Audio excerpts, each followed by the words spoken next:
Pleasure to present to you Dr. Martin Luther King, Jr.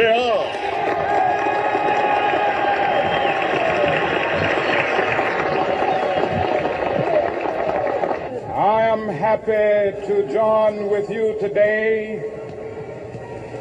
in what will go down in history as the greatest demonstration for freedom in the history of our nation.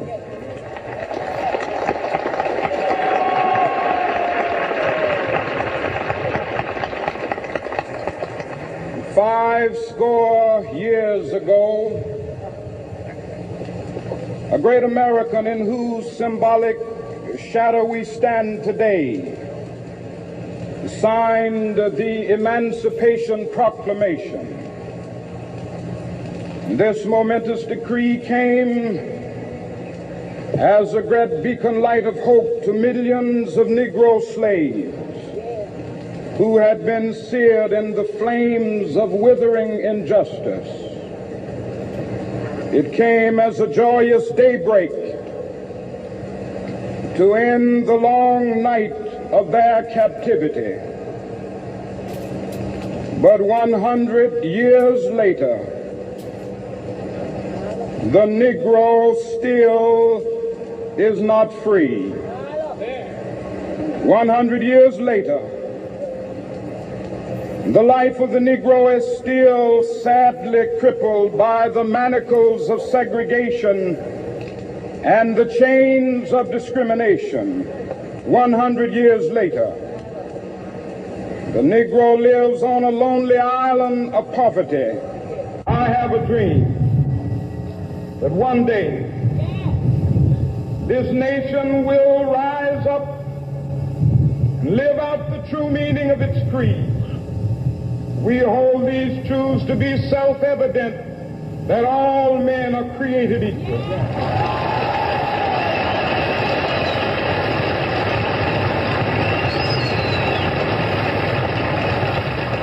I have a dream that one day on the red hills of Georgia, sons of former slaves and the sons of former slave owners will they be able to sit down together at the table of brotherhood. I have a dream that one day, even the state of Mississippi, a state sweltering with the heat of injustice, sweltering with the heat of oppression, will be transformed into an oasis of freedom and justice. I have a dream. My four little children will one day live in a nation where they will not be judged by the color of their skin, but by the content of their character. I have a dream today.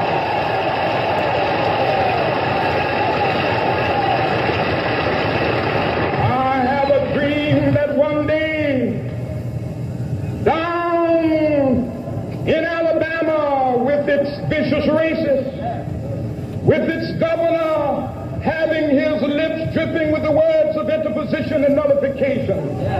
One day right there in Alabama, little black boys and black girls will be able to join hands with little white boys and white girls as sisters and brothers. I have a dream today.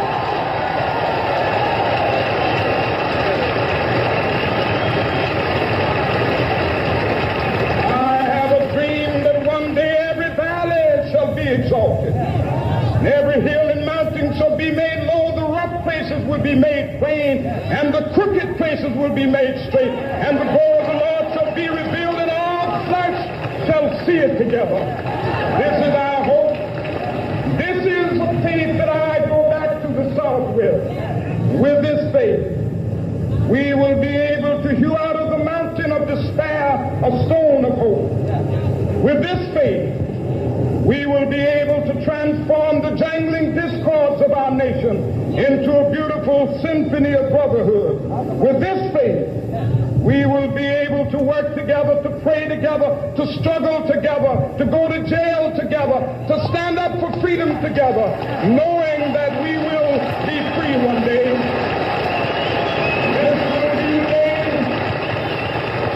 This will be the day when all of God's country, 'tis of thee. Sweet land of liberty, of thee I sing. Land where my fathers died, land of the pilgrim's pride. From every mountainside, let freedom ring. And if America is to be a great nation, this must become true. And so let freedom ring. From the prodigious hilltops of New Hampshire, let freedom ring. From the mighty mountains of New York, let freedom ring. From the heightening Alleghenies of Pennsylvania, let freedom ring. From the snow-capped Rockies of Colorado, let freedom ring. From the curvaceous slopes of California. But not only that, let freedom ring from Stone Mountain of Georgia. Let freedom ring from Lookout Mountain of Tennessee. Let freedom ring from every hill and molehill of Mississippi, from every mountainside. Let freedom ring. And when it happens,